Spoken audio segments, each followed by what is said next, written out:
I stood in the attic, surrounded by dust and memories, my wedding dress hanging pristine in its garment bag nearby. Tomorrow, I'd be Mrs. Brian Hunter. The thought should have filled me with joy, but instead, a nagging unease gnawed at my stomach. Justine? You still up there? My sister Louise's voice floated up from below. Just a minute, I called back, reaching for another box. As I lifted it, an envelope slipped out, yellowed with age. Curiosity got the better of me, and I opened it. The photograph inside hit me like a punch to the gut. Brian, my Brian, with his arms wrapped around a pregnant woman I'd never seen before. They were smiling, looking every bit the happy couple. My hands shook as I turned the photo over. On the back, in Brian's familiar scrawl, Clara and me, 6 months along. Justine? Louise appeared at the top of the attic stairs. What's taking so long? We've got a million things to do before. She stopped short when she saw my face. What's wrong? I held out the photo wordlessly. Louise's eyes widened as she took it in. Oh, honey, she breathed. When was this taken? I shook my head, my mind racing. I don't know, but look at the back. Louise flipped the photo over, her brow furrowing. Clara? Who the hell is Clara? I have no idea. My voice sounded distant, even to my own ears. But she looks about ready to pop in that picture. Louise's jaw tightened. That son of a bitch. I knew he was too good to be true. I sank onto an old trunk, my legs suddenly weak. What am I going to do, Lou? The wedding's tomorrow. Before Louise could answer, my phone rang. I fished it out of my pocket, frowning at the unfamiliar number. Hello? Hi, is this Brian's wife? A cheerful female voice asked. My heart stopped. I'm sorry. Who is this? Oh, this is Clara. I got your number from Brian's phone. I hope that's okay. I just wanted to touch base about the baby shower next month. I know it's a bit soon after the wedding, but I figured we should get it on the calendar. The room spun.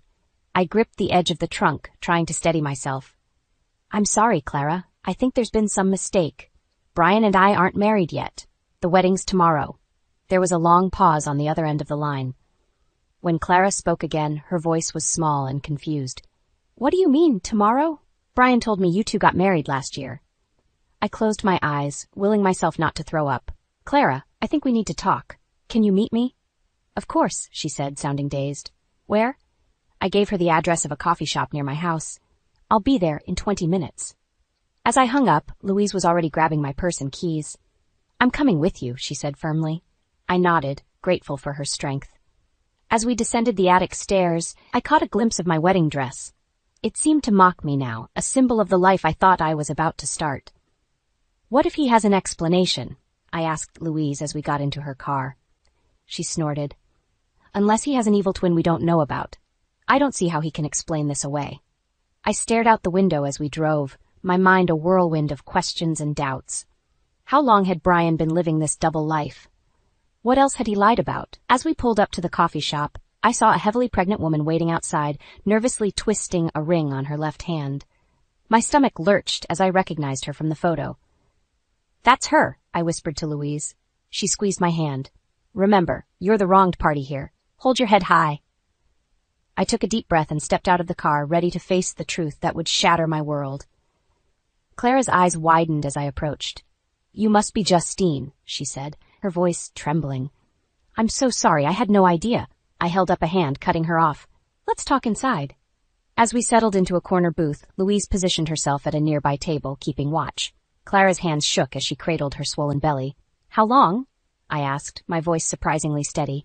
Clara swallowed hard. Brian and I met 3 years ago. He told me he was divorced, that his ex-wife was difficult about custody arrangements. That's why he was always traveling. My stomach churned.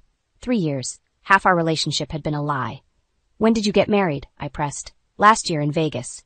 It was spontaneous, romantic. Clara's eyes filled with tears, or so I thought. I leaned back, my mind reeling. And the baby? Due in 2 weeks, Clara whispered. Brian's been so excited, talking about names, buying little outfits. The image of Brian cooing over baby clothes made me want to scream. Instead, I took a deep breath. Clara, I need you to listen carefully. Brian's been lying to both of us. We were supposed to get married tomorrow. Clara's face drained of color. No, that's impossible. He wouldn't. He would, and he did, I said firmly. I have proof. I pulled out my phone, showing her the photo I'd found. Clara's hand flew to her mouth, a strangled sob escaping her lips. Oh, God, she moaned. How could he do this to us? As Clara broke down, Louise appeared at my side. Everything okay here? I nodded, then turned back to Clara. I know this is a shock, but I need your help. Brian needs to face consequences for what he's done. Clara wiped her eyes, a spark of anger replacing her despair. What did you have in mind? Over the next hour, we hatched a plan. Clara would confront Brian that evening, recording their conversation. Meanwhile, I'd dig deeper into his deception. As we parted ways, Clara grabbed my hand. Justine, I'm so sorry. If I'd known. It's not your fault, I assured her. We were both deceived. Back at home, I threw myself into investigation mode. I hacked into Brian's email. His password was our anniversary date, the irony not lost on me, and found a trove of incriminating messages. There were love notes to Clara, discussing their future together. Work emails referencing business trips that coincided with Clara's doctor appointments. And most damning of all, a folder of photos documenting their relationship, including ultrasound images labeled, Our Little Miracle. As I scrolled through the evidence of Brian's betrayal, my phone buzzed. It was Clara. Justine, I did it, she said, her voice shaky but determined. I confronted him. It's all recorded. What did he say? I asked, my heart pounding. He tried to deny it at first, but then he broke down, admitted everything, said he loved us both, couldn't choose. Clara's voice hardened, as if that makes it okay. I closed my eyes, a mix of vindication and pain washing over me. Thank you, Clara. This helps more than you know. As I hung up, Louise burst into the room. Justine, we have a problem. Brian's on his way over. Panic surged through me. What? Why? He called me, frantic, said he needed to talk to you. I thought there had been a misunderstanding. I laughed bitterly. Oh, I'd say it's been more than a misunderstanding. Louise's eyes gleamed with protective fury. What do you want to do? I stood up, squaring my shoulders. I want to hear what lies he tries to spin, and then I want to watch his face when I tell him I know everything. As if on cue, the doorbell rang. Louise and I exchanged a look. Showtime, I muttered, and went to face the man who had shattered my world. I opened the door, my heart pounding. Brian stood there, his face a mask of desperation. Justine, thank God, we need to talk, he said, pushing past me into the house. Louise appeared in the hallway, arms crossed. I think you've done enough talking, Brian. He glanced between us, confusion clouding his features. What's going on? I laughed bitterly. Funny, I was about to ask you the same thing. Brian's eyes widened. Justine, whatever you think you know. Save it, I snapped. I know everything, about Clara, about your son. The color drained from his face. How did you... It doesn't matter how, Louise interjected. What matters is that you're caught, you lying bastard. Brian slumped onto the couch, head in his hands. I never meant for this to happen. I love you both. You just what? I demanded. Thought you could have it all? Play happy families with two different women? He looked up, tears in his eyes. I know I messed up, but we can fix this. We can work it out. Louise snorted. Are you delusional? There's no fixing this. I held up a hand, silencing them both. I want to hear what he has to say. Go on, Brian. Explain how you're going to fix this. He took a deep breath. I'll end things with Clara. I'll pay child support, but I won't be in their lives. You and I can start fresh, move away if we need to. The audacity of his proposal left me speechless. Louise, however, had no such problem. You miserable coward, she spat. You'd abandon your own child? Brian flinched. I'm trying to salvage what I can. Justine, please. We can still have our happily ever after. Something inside me snapped. That's our happily ever after? Do you hear yourself? You've been living a double life for years, Brian. You married another woman. You have a child with her. And you think we can just... What? Pretend none of that happened? He reached for my hand, but I jerked away. I love you, Justine. I've always loved you. No, I said, my voice ice cold. You don't love me. You don't even know what love is. A knock at the door startled us all. Louise went to answer it, returning with a familiar face in tow. Clara? Brian gasped, jumping to his feet. What are you doing here? Clara's eyes were red-rimmed, but her voice was steady. I'm here to make sure you face the consequences of your actions, Brian. Brian's gaze darted between Clara and me, panic setting in. This isn't... You two shouldn't... Shouldn't what? I asked. Talk to each other? Compare notes on your lies? Clara stepped forward, one hand on her swollen belly. We're not here to fight over you, Brian. We're here to make sure you understand exactly what you've done. Louise produced a laptop, setting it on the coffee table. Why don't we all watch that recording you made earlier, Clara? I'm sure Brian would love to hear himself explain his actions. As Clara's confrontation with Brian played out on screen, I watched his face crumple. Every lie, every excuse laid bare for all of us to see. When it ended, Silence hung heavy in the room. "So," I said, breaking the tension, "still think we can fix this?" Brian buried his face in his hands. "I'm sorry. I'm so sorry." Clara shook her head. "Sorry isn't good enough, Brian. Not even close." I stood up, suddenly feeling calmer than I had in days. "I think it's time for you to leave, Brian. We're done here." He looked up, desperation in his eyes. "Justine, please." "No," I cut him off. "You don't get to beg. You don't get to explain. You've lost that right. Now get out of my house." As Louise ushered a shell-shocked Brian out the door, I turned to Clara. "Are you okay?" She nodded, tears in her eyes. "I will be, eventually. What about you?" I took a deep breath. "I'm not sure, but I know one thing. We're both better off without him." As Clara and I shared a moment of understanding, Louise returned, a determined glint in her eye. "So," she said, "what's our next move?" I squared my shoulders, a plan forming in my mind. We make sure everyone knows exactly who Brian Hunter really is. The morning after confronting Brian, I woke with a sense of purpose I hadn't felt in days. Louise was already in the kitchen, nursing a cup of coffee. "You ready for this?" she asked, sliding a mug towards me. I nodded, powering up my laptop. Time to see how deep this rabbit hole goes. For hours, we combed through Brian's emails, financial records, and social media accounts. Each discovery felt like a fresh wound, but I pushed through, determined to uncover the full extent of his deceit. "Justine, look at this," Louise said, pointing to a series of transactions. "He's been funneling money into a separate account for years." My stomach churned as I realized the implications. He was planning this all along, setting up a nest egg for his other family. As we dug deeper, a pattern emerged. Business trips that coincided with Clara's doctor appointments, lavish gifts purchased on days I thought he was working late, even a down payment on a house in Clara's name. "That bastard," Louise muttered. "He's been living a whole other life right under our noses." Just then my phone buzzed. It was Clara. "Justine, I think you need to see this," she said, her voice shaky. "I found a storage unit key in Brian's things. Can you meet me there?" 30 minutes later, Louise and I pulled up to a nondescript storage facility. Clara was waiting, looking pale and drawn. "I haven't gone in yet," she said. I'm scared of what we might find." Together we approached the unit. The lock clicked open, and I slid the door up, revealing stacks of boxes and furniture. "What is all this?" Louise wondered aloud. As we started going through the boxes, the truth became clear. This wasn't just extra storage. It was an entire life, packed away and hidden. I found photo albums documenting Brian's relationship with Clara, including pictures of their Vegas wedding. There were baby clothes, toys, and even a crib still in its box. "He was planning to leave you," Clara whispered, holding up a folder of house listings in another state. "After the baby was born, I think he was going to disappear with us." The realization hit me like a physical blow. Brian hadn't just been living a double life, he'd been plotting to abandon me entirely. As I stood there, surrounded by the evidence of Brian's betrayal, something inside me hardened. This wasn't just about exposing his lies anymore. This was about making sure he faced the consequences of his actions. "We need to document everything," I said, my voice steady despite the turmoil inside. "Photos, videos, inventory lists. We're going to make sure there's no way he can wiggle out of this." Louise nodded, already pulling out her phone to start recording. Clara hesitated, then squared her shoulders. "I'm in," she said.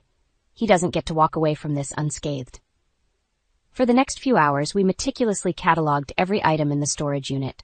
With each piece of evidence, my resolve strengthened. Brian had taken years of my life, my trust, my love, and he'd planned to discard me without a second thought. As we finished, I turned to Clara and Louise. "I've made a decision," I announced. "The wedding is still on." They stared at me in shock.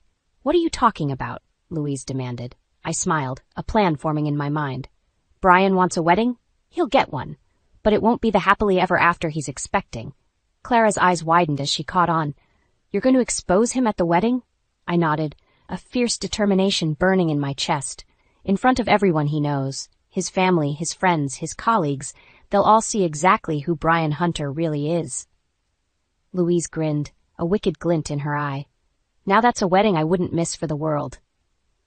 As we left the storage unit, locking away the physical evidence of Brian's deception, I felt a weight lift from my shoulders. The path ahead wouldn't be easy, but for the first time since this nightmare began, I felt in control.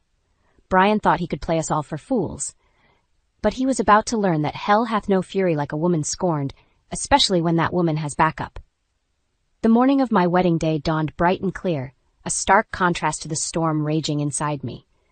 As I sat in front of the mirror, my hair and makeup team fussing around me, I caught Louise's eye in the reflection. "You sure about this?" she mouthed silently. I gave a slight nod, steeling myself for what was to come. The plan was set. Clara was on standby, ready to make her entrance at the perfect moment. All I had to do was play the blushing bride until then.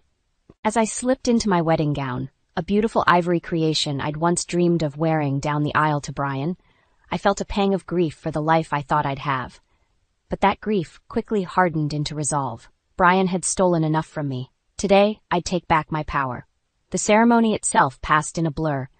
I walked down the aisle, my father beaming proudly beside me.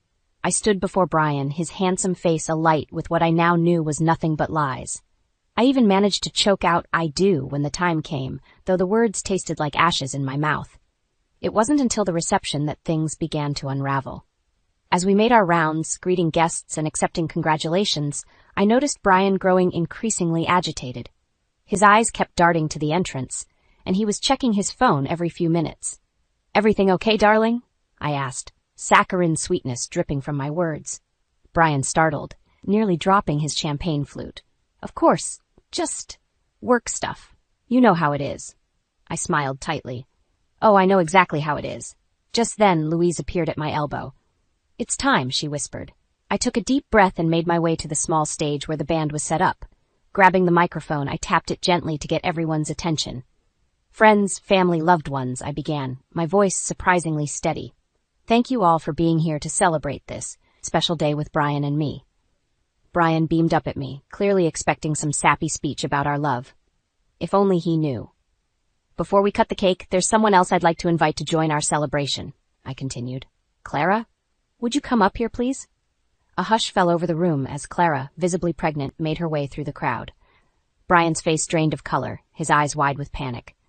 "Justine, what are you doing?" he hissed, but I ignored him. "For those of you who don't know, this is Clara," I said, my voice ringing out clear and strong. "Brian's other wife, and the mother of his child." Gasps and murmurs rippled through the guests. Brian's mother, Ethel, let out a strangled cry.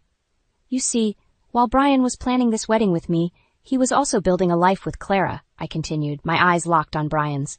"A life that included a secret marriage, a baby, and plans to abandon me once the child was born."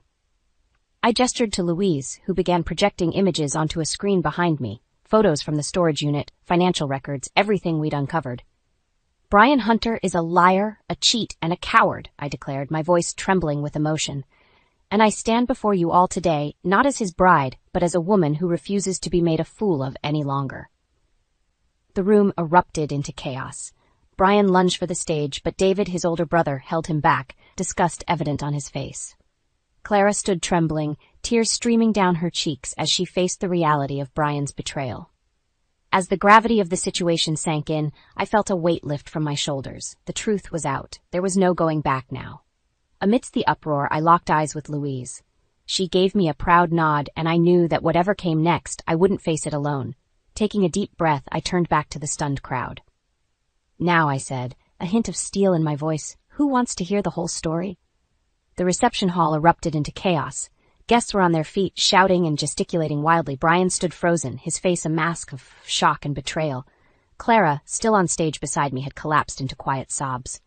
"Justine, how could you?" Brian's voice cut through the din, a mixture of anger and desperation. "This is our wedding day." I laughed bitterly. "Our wedding day? You mean the day you planned to solidify your lies? To trap me in a marriage while you had a whole other family waiting in the wings?" Brian's mother, Ethel, pushed her way through the crowd. "There must be some mistake," she pleaded, her eyes darting between Brian and me. "My son wouldn't do this. He's a good boy." "A good boy?" I scoffed. "Why don't you ask your good boy about the house he bought for Clara, or the joint bank account they share, or maybe about their Vegas wedding last year?" Ethel's face crumpled, and she turned to Brian. "Tell me it isn't true," she begged. But Brian remained silent, his eyes fixed on the floor. His silence was all the confirmation anyone needed. David, Brian's older brother, stepped forward. "I always knew you were selfish, Brian, but this is a new low, even for you." As the family drama unfolded, I noticed some guests slipping out, while others huddled in corners, whispering furiously. My own family stood united, forming a protective circle around me. Suddenly, Brian lunged forward, grabbing my arm. "We need to talk. Privately," he hissed. Louise was there in an instant, prying his fingers off me. "You don't get to make demands anymore, Brian," she snarled, but I held up a hand. "No, it's okay. I want to hear what he has to say." We moved to a quiet corner, away from the prying eyes and ears of the guests. Brian's face was a storm of emotions: anger, fear, and something that looked almost like regret. "Why did you do this?" he demanded. "Why couldn't you just confront me privately?" I stared at him, incredulous. "Why? Because you stole years of my life, Brian. You made me believe in a future that was never going to happen. You were going to marry me, knowing you had a wife and child waiting at home. Tell me, what part of that deserved privacy?" Brian ran a hand through his hair, his composure cracking. "I love you, Justine. I really do. I got in over my head. Clara was a mistake, but then she got pregnant, and I didn't know how to tell you." "So you decided to string us both along indefinitely?" I shot back. "How noble of you." "I was going to end things with Clara," he insisted. "After the wedding, I was going to tell her it was over." I laughed, a harsh, bitter sound. "And what about your child, Brian? Were you just going to abandon them too?" Brian's silence was damning. I shook my head, disgust rising in my throat. "You're pathetic," I spat. As we argued, I noticed Ethel approaching Clara, who was still on stage, looking lost and overwhelmed. To my surprise, Ethel embraced her, both women dissolving into tears. The sight steeled my resolve. This wasn't just about me anymore. It was about Clara, about the innocent child caught in Brian's web of lies. They deserved the truth as much as I did. I turned back to Brian, my voice steady. "It's over, Brian. Not just our relationship, but your whole charade. I want you out of my life, and I'm pretty sure Clara will feel the same once the shock wears off." Brian's face contorted with panic. "Justine, please, we can work this out. I'll do anything. Just don't leave me." For a moment, I almost pitied him. Almost. But then I remembered every lie, every betrayal, every moment of the past 3 years that had been tainted by his deceit. "Goodbye, Brian," I said firmly, turning away. As I walked back towards my family, head held high, I felt a weight lift from my shoulders. The road ahead would be difficult, but for the first time in days, I felt hope. Little did I know, the biggest challenge was yet to come. As I turned away from Brian, the weight of what I'd done hit me like a tidal wave. The reception hall was a sea of shocked faces, whispers, and pointed fingers. I'd exposed Brian's lies, but at what cost? Suddenly, Brian's voice boomed across the room. "You think you've won, Justine? You've ruined everything." I spun around to see him, red-faced and seething, storming towards me. Louise stepped between us, but Brian shoved her aside. "Brian, stop!" Clara cried out, her hands protectively cradling her belly. "But he was beyond reason. You had no right," he shouted, grabbing my arm. "No right to destroy my life like this." I wrenched free, anger surging through me. "Your life? What about my life, Brian? What about Clara's? You destroyed our lives with your lies." The room fell silent, all eyes on us. This was it, the moment of truth. Brian's facade crumbled. "I never meant to hurt anyone," he said, his voice breaking. I couldn't choose. I loved you both." A bitter laugh escaped me. "Love? You don't know the meaning of the word." Ethel approached, her eyes brimming with tears. "Brian, how could you do this? We raised you better than this." Brian turned to his mother, desperation etched on his face. "Mom, please. You have to understand. I was trapped. I didn't know how to fix it." But Ethel shook her head, disappointment clear in her eyes. "There's no fixing this, Brian. You've broken too many hearts." As if on cue, Clara stepped forward. "I trusted you, Brian. I believed every word you said. How could you lie to me, to us, for so long?" Brian's shoulders sagged. He looked utterly defeated. "I'm sorry," he whispered. "I'm so sorry." But sorry wasn't enough. Not for me, not for Clara, not for anyone in that room. I took a deep breath, steeling myself for what I knew I had to do next. "Brian," I said, my voice steady despite the turmoil inside, "our engagement is over. This farce of a wedding is over, and so is any relationship between us." A collective gasp rippled through the crowd. Brian's head snapped up, panic in his eyes. "Justine, no, please, we can work this out. I'll do anything." But I stood firm. "There's nothing to work out, Brian. You made your choices. Now you have to live with the consequences."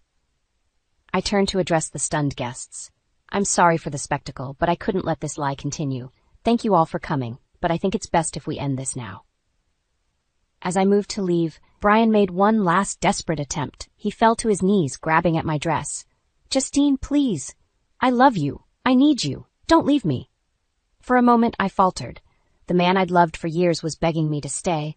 But then I remembered every lie, every betrayal, every moment of happiness that had been built on a foundation of deceit. I gently pried his hands from my dress. "Goodbye, Brian," I said softly. As I walked away, head held high, a strange thing happened. People began to applaud. It started with Louise, then spread to David, then to others. Soon, the whole room was filled with the sound of clapping and cheers. I reached the door, pausing for a moment to look back. Brian was still on his knees, broken and alone. Clara stood with Ethel, both women looking shell-shocked but somehow stronger together.